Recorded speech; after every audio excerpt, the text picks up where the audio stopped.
आप सभी का मेरे चैनल में स्वागत है।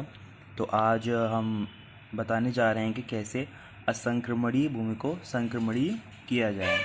तो ये मैं आपके सामने एक फ़र्द दिखाने जा रहा हूँ जिसमें जो भूमि है वो संक्रमणीय है। अब आप लोगों को पहले ये समझना पड़ेगा कि संक्रमणीय और असंक्रमणीय भूमि होती क्या है। तो आप इसमें देख सकते हैं कि जो असंक्रमणीय भूमिधर होता है उसे बैनामे का अधिकार प्राप्त नहीं होता, यानी कि वो बैनामा नहीं कर सकता है। जब किसी व्यक्ति के नाम पर पट्टा होता है, जब गवर्नमेंट उसे खेती करने के लिए ज़मीन देती है, तो वह असंक्रमणीय भूमिधर ही होता है और उसके 5 साल के बाद एक प्रोसेस के जरिए वह संक्रमणीय भूमिधर बन जाता है, जिसके बाद वह अपनी ज़मीन का बैनामा या बिक्री कर सकता है। यही मोटी मोटी बात है। अगर इसमें ज़्यादा नियम कानून में बताने आऊँगा तो वो आपके मतलब के भी नहीं है और कुछ समझ में भी नहीं आते, उनका काम भी नहीं है। वरना आप और कोई वीडियो देखेंगे तो उनमें बहुत सारे नियम कि ये धारा वो धारा, मुकदमा नहीं, ये मतलब बहुत सारी चीज़ें होती हैं और होती हैं, लेकिन जो मुद्दे की बात है वह यही है और मैं मुद्दे की बात ही बताता हूँ, इधर उधर की बात नहीं करता।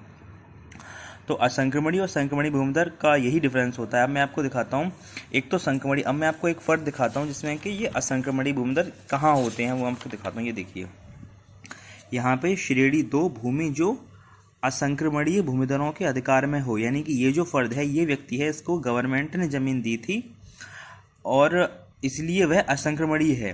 तो अब इसको टाइम हो गया है 5 साल। अब ये एक प्रोसेस के जरिए अपनी भूमि को संक्रमणीय करवाना चाहते हैं, संक्रमणीय इनकी भूमि हो रही है।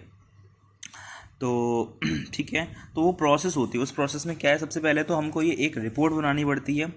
इस रिपोर्ट में खाता संख्या, काश्तकार का नाम, भौमिक अधिकार का वर्ष यानी कब उन्हें ज़मीन मिली, घाटा संख्या, रकबा, मालगुजारी यानी कि जो लगान लगता है ज़मीन पे वो, हमारी जो लेखपाल की रिपोर्ट होती है वो लगती है वो, उसके बाद रजिस्ट्रार कानूनगो साहब की रिपोर्ट लगती है, फिर तहसीलदार साहब की रिपोर्ट लगती है और अंत में एसडीएम साहब की रिपोर्ट के बाद यह ज़मीन संक्रमणीय दर्ज हो जाती है। इसमें एक दो कागज और लगते हैं, जैसे कि CH 4145 की नकल।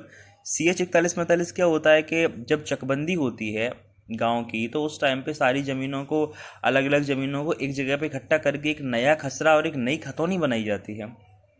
तो उसकी नकल होती है, ये हर लेखपाल के पास उसके गांव की एक मौजूद होगी, तो उसकी नकल लगती है। ये आपको चिंता करने की ज़रूरत नहीं है, ये वो खुद ही लगाएंगे अपनी जिल्द में से।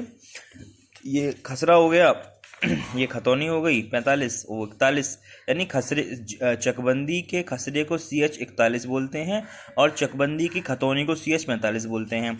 और ये अभी जो करंट की फ़र्द होगी वो आप निकलवा सकते हैं कंप्यूटर से, बस इसकी ज़रूरत पड़ती है। बस ये फाइनल कागज़ आप कंप्लीट करके और आगे हम रिपोर्ट रजिस्टर कानूनगो साहब को दे देते हैं और कुछ टाइम के बाद ही आपकी ज़मीन संक्रमणीय हो जाती है और उसके बाद आपको सारे अधिकार प्राप्त हो जाते हैं जो कि संक्रमणीय भूमिधर को अधिकार प्राप्त होते हैं, बैनामे के, कोर्ट में जाने के, बाकी जितने भी अधिकार होते हैं, मूलतः यही अधिकार होते हैं, प्राप्त हो जाते हैं और उसके बाद आदमी संक्रमणीय भूमिधर हो जाता है। तो बस इतना ही मैं आपको बताना चाहूँगा। और इससे संबंधित आपको कोई भी क्वेश्चन हो कि किसी भाई की संक्रमणीय भूमि नहीं हो पा रही हो या कोई दिक्कत आ रही हो, तो प्लीज़ मुझे बताइए, मैं कोशिश करूँगा कि आपकी पूरी मदद कर सकूँ। Thank you.